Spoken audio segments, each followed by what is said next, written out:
আসসালামু আলাইকুম। উপস্থিত সকল শিক্ষার্থীবৃন্দ, আশা করছি সকলে তোমরা ভালো আছো। লেকচার 7-এ তোমাদের সকলকে স্বাগতম। লেকচার 6-এ আমি তোমাদেরকে বলেছিলাম লেকচার 7-এ আমি তোমাদের সাথে প্রেজেন্ট ইনডিফিনিট টেন্স সম্পর্কে আলোচনা করব। চলো শুরু করা যাক।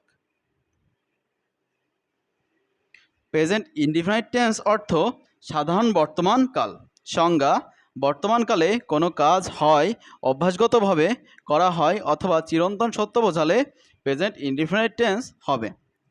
চিনবার উপায়: বাংলা ক্রিয়ার শেষে র অন্ত্যস্ত ও রস্যই সরোয়া সরেয়া এ এন এস আই আন ইত্যাদি যুক্ত থাকে। স্ট্রাকচার: সাবজেক্ট প্লাস ভার্বের প্রেজেন্ট ফর্ম প্লাস অবজেক্ট। উদাহরণ: তারা ভাত খায়। এখানে তারা ভাত খায় এর শেষের ওয়ার্ডটার দিকে লক্ষ্য করতে হবে, কেননা চিনবার উপায়ে বলা আছে বাংলা ক্রিয়ার শেষে, অর্থাৎ শেষে বলতে বাংলা ক্রিয়া বা সেন্টেন্সের শেষের ওয়ার্ডটি। এখানে শেষের ওয়ার্ডটি আছে খায়।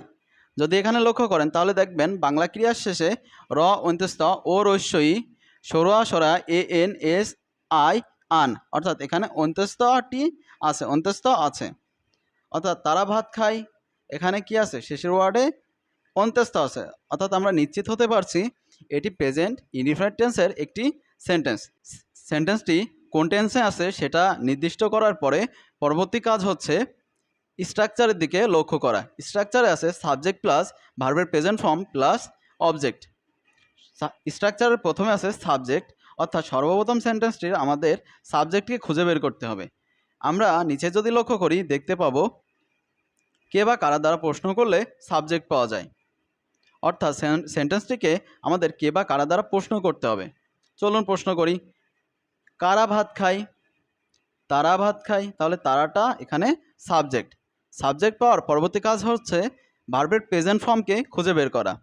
আমরা জানি ভার্বের প্রেজেন্ট ফর্ম বলতে কোনো কাজ, অর্থাৎ এখানে খাওয়াটা কাজ, অর্থাৎ ভার্বের প্রেজেন্ট ফর্ম, এবং ভার্বের প্রেজেন্ট ফর্ম পাওয়ার পরে আমার পরবর্তী কাজ হচ্ছে অবজেক্টকে খুঁজে বের করা। নিচে যদি আমরা পুনরায় লক্ষ্য করি দেখতে পাই কি বা কাকে দ্বারা প্রশ্ন করলে অবজেক্ট পাওয়া যায়। তাহলে সেন্টেন্সকে আমরা কি বা কাকে দ্বারা প্রশ্ন করব।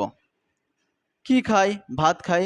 তাহলে প্রশ্নের উত্তরটাই পেয়েছি ভাত, অর্থাৎ ভাতটি এখানে অবজেক্ট।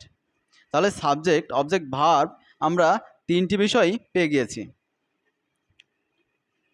স্ট্রাকচারে সর্বপ্রথম আছে সাবজেক্ট, তাহলে সাবজেক্টটি আগে বসাতে হবে, তারার ইংরেজি দে।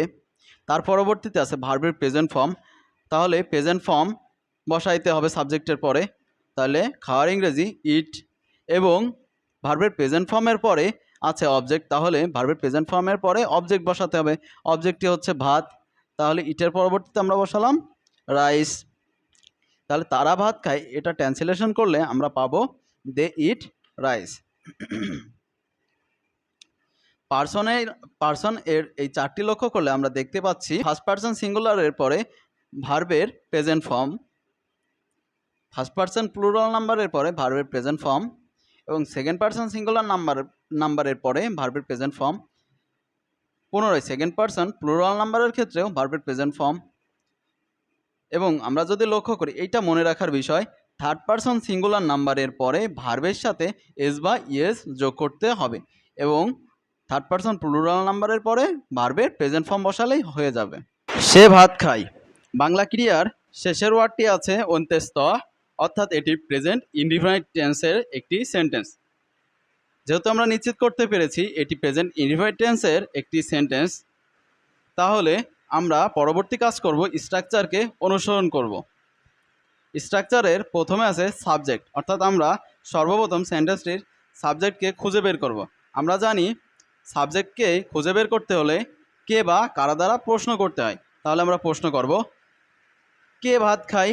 সে ভাত খায়। তাহলে এখানে সেটি সাবজেক্ট।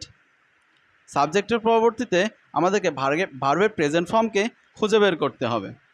আমরা জানি ভার্বের প্রেজেন্ট ফর্ম বলতে, অর্থাৎ ভার্ব বলতে এখানে কাজ, অর্থাৎ কাজটিকে খুঁজে বের করতে হবে। খাওয়াটা এখানে কাজ, অর্থাৎ খাওয়াটা এখানে ভার্বের প্রেজেন্ট ফর্ম। এবং ভার্বের প্রেজেন্ট ফর্মের পরে আমাদের অবজেক্টকে খুঁজে বের করতে হবে। এখানে আমরা জানি কি বা কাকে দ্বারা প্রশ্ন করলে অবজেক্ট খুঁজে পাওয়া যায়, অর্থাৎ কি খায়, ভাত খায়, অর্থাৎ ভাতটি এখানে অবজেক্ট। তাহলে আমরা সাবজেক্ট খুঁজে পেয়েছি, অবজেক্ট খুঁজে পেয়েছি এবং ভার্বের প্রেজেন্ট ফর্ম খুঁজে পেয়েছি। এবার এই তিনটি বিষয়ই স্ট্রাকচার অনুসরণ করে আমাদেরকে সাজাতে হবে। সর্বপ্রথম আছে সাবজেক্ট, তাহলে এখানে সাবজেক্টকে বসাবো। সাবজেক্ট হচ্ছে হি বা সি। এর সাবজেক্টের পরবর্তীতে আছে ভার্বের প্রেজেন্ট ফর্ম, অর্থাৎ খাওয়াটা ভার্বের প্রেজেন্ট ফর্ম, খাওয়ার ইংরাজি ইট। এবং আমরা জানি থার্ড পারসন সিঙ্গুলার নাম্বারের পরে ভার্বের সাথে এস বাই এস হয় প্রেজেন্ট ইনডিফিনিট টেন্সে, তাহলে ইটের সাথে এস যুক্ত করতে হবে, ইটস। এবং ভার্বের প্রেজেন্ট ফর্মের শেষে আমাদেরকে অবজেক্ট বসায় দিতে হবে। অবজেক্ট এখানে কি, ভাত, তাহলে ভাতের ইংরেজি রাইস, তাহলে সে ভাত খায়, এটি ট্রান্সলেশন হচ্ছে হি বা সি ইটস রাইস।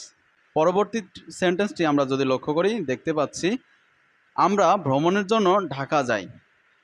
এখানে বাংলা ক্রিয়ার শেষের ওয়ার্ডটি আছে যাই, অর্থাৎ অন্তস্থ আছে। আমরা নিশ্চিত করতে পেরেছি এটি প্রেজেন্ট ইনডিফিনিট টেন্সের একটি সেন্টেন্স। তাহলে আমার পরবর্তী কাজ কি, স্ট্রাকচারের দিকে লক্ষ্য করা। স্ট্রাকচারে সর্বপ্রথম আছে সাবজেক্ট, তাহলে আমাদের এই সেন্টেন্সটি সর্বপ্রথম সাবজেক্টকে খুঁজে বের করতে হবে। আমরা জানি কে বা কারা দ্বারা প্রশ্ন করলে সাবজেক্ট পাওয়া যায়, অর্থাৎ কারা ভ্রমণের জন্য ঢাকা যায়, আমরা যাই, তাহলে আমরা এখানে সাবজেক্ট। সাবজেক্টের পরবর্তীতে ভার্বকে খুঁজে বের করতে হবে। আমরা জানি ভার্ব বলতে কোনো কাজ, অর্থাৎ যাওয়াটা এখানে কাজ, অর্থাৎ যাওয়াটা ভার্বের প্রেজেন্ট ফর্ম। এবং ভার্বের প্রেজেন্ট ফর্মের পরে অবজেক্টকে খুঁজে বের করতে হবে। তাহলে আমরা জানি কি বা কাকে বা কোথায় দ্বারা প্রশ্ন করলে অবজেক্ট পাওয়া যায়। তাহলে আমরা যদি বলি কোথায় যাই, ঢাকা যাই, তাহলে এখানে ঢাকাটি অবজেক্ট। তাহলে আমরা সাবজেক্ট, ভার্ব এবং অবজেক্ট, সাবজেক্ট, অবজেক্ট এবং ভার্ব খুঁজে পেয়েছি। এখন স্ট্রাকচার অনুসারে সাজাইলেই ট্রান্সলেশনটাই খুব সহজে হয়ে যাবে।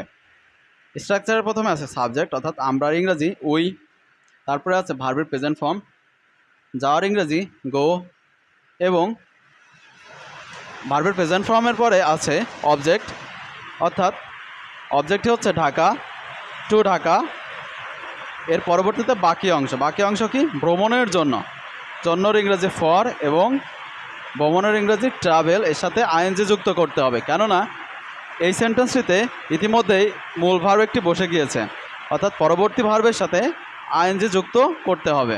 আশা করছি উপরিউক্ত আলোচনায় প্রেজেন্ট ইনডিফিনিট টেন্স সম্পর্কে তোমরা কিছুটা হলেও ধারণা পেয়েছো। লেকচার 8-এ আমি তোমাদের সাথে প্রেজেন্ট কন্টিনিউয়াস টেন্স সম্পর্কে আলোচনা করব। ভিডিওটি যদি ভালো লেগে থাকে তাহলে লাইক, কমেন্ট ও শেয়ার করতে ভুলো না। ভালো থাকো সবাই, দেখা হবে পরবর্তী ভিডিওতে। আসসালামু আলাইকুম।